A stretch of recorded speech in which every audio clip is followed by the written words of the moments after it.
wanted to say that everyone I spoke to was unbelievably, I also spoke to Ms. McKay, everyone was just unbelievably nice and helpful and patient and supportive of my trying to get an answer.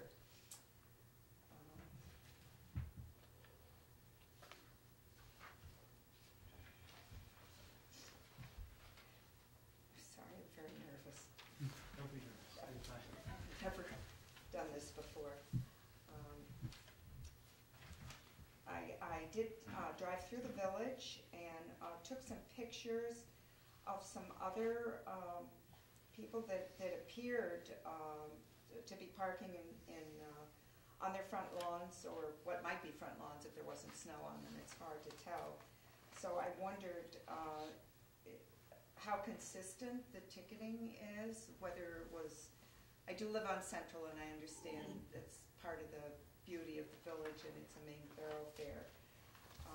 But even on Central there was a car that was parked on what appeared to be the front lawn. I don't know if they were ticketed.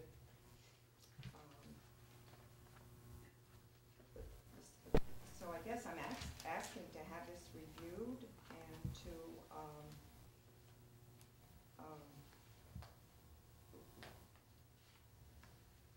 say that the way I have been parking has worked well for this time, and request permission to continue to park on this gravelled area.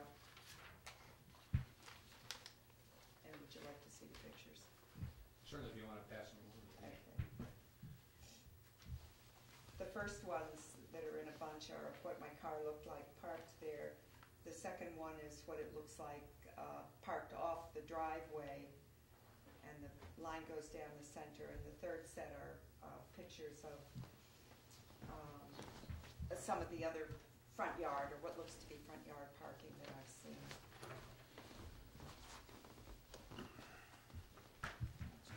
One of the things when Ms. Rose and I spoke that concerned me for her sake is the fact that she's being deprived of the use of her driveway by her neighbors. And we talked a great deal about how to make that accessible to her. And in my concern that she's basically being deprived of that. I don't know, obviously over the years it's been difficult, especially since the residents changed, to you know, get that need across. But I think you know, there's got to be some way that that she has, you know, the right to the use, and that she's not put in a position where she receives a ticket. So it's sort of like somebody else needs to receive, especially you say there was a big truck blocking your garage, and that was not your truck. No, and it was parked on what's clearly my driveway. Right. And so I just found out I could request to have them ticketed. I didn't know that. Right. I prefer not to do that because it's a shared driveway, and I'm trying to be on good terms with my neighbors. Right. And Right. But by the same token, that it's a dual thing. Everybody needs to be good neighbors, and there needs to be that special, your special needs noted, you know, that you need to be able to park there. Do you own the house next to you, or is that? no, I do not. Okay, is that just some neighbors next door to you? Yeah, the two houses are mirror images of each other, and they, as I understand, were built by two brothers for two brides, and the property line goes right down the middle of the driveway and right through the middle of the garage. Who's the landlord next door? John Bell. Who? John Bell. John Bell is the landlord next door?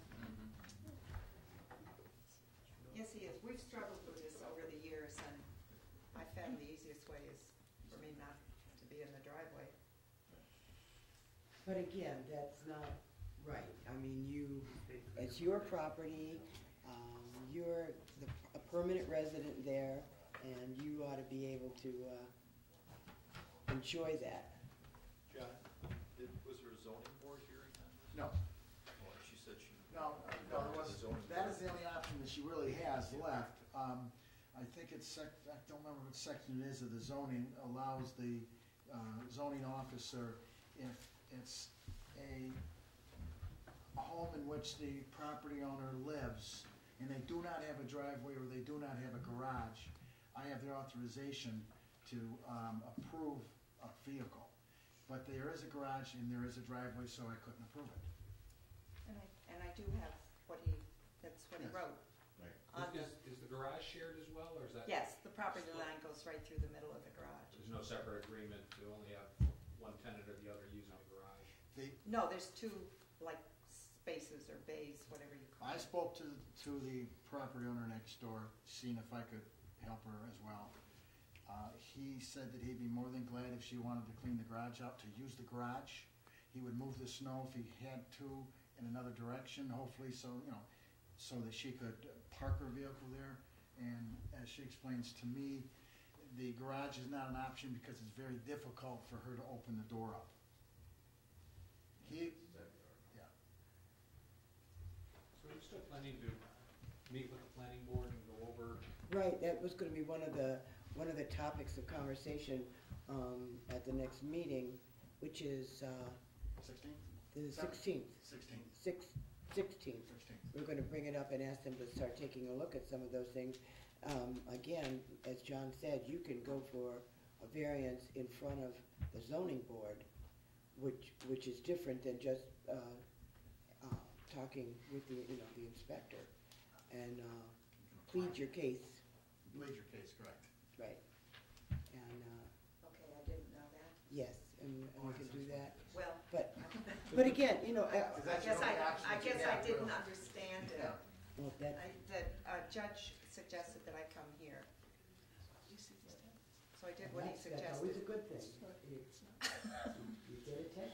I get, Go ahead, Joe. I guess I am the one that initially brought this up back in August, or maybe the summer, because there was concerns of parking on the front lawn, so I mean, or next to the lawn or on the lawn, so there's ticketed, so, I mean, I wouldn't have a problem with listening to what I mean, that's my whole purpose, was to see what the zoning board had to say about some individuals that were parking, like for your case, that had I mean, there's an issue there. I live right around the corner, so I see it almost every day, so I know. So, I mean. And again, when we gotta bring it to people's attention that it's never been allowed, and it is not something that we want as widespread as it is.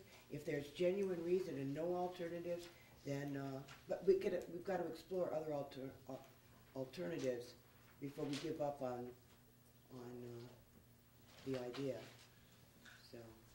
I think that's why we gotta get it back to the planning and zoning Right. boards to make some recommendations, and if they don't have any recommendations for change, that's one thing, but sometimes you get these ordinances where there's a certain problem you're trying to address, and the solution is goes beyond what was needed to address that specific type of concern. I think we gotta look at what the problem was that this is meant to address. We've gone a long way with every family has multiple cars, it seems now, with kids driving, so I think we really gotta look at what was the wrong we wanna prevent. The unsightly mess that we get in some of these yards where people have mud holes in their front lawns. There's gotta be a way to address that, but also to allow for long-standing uses where people have already gravelled it or gone even farther and put concrete or blacktop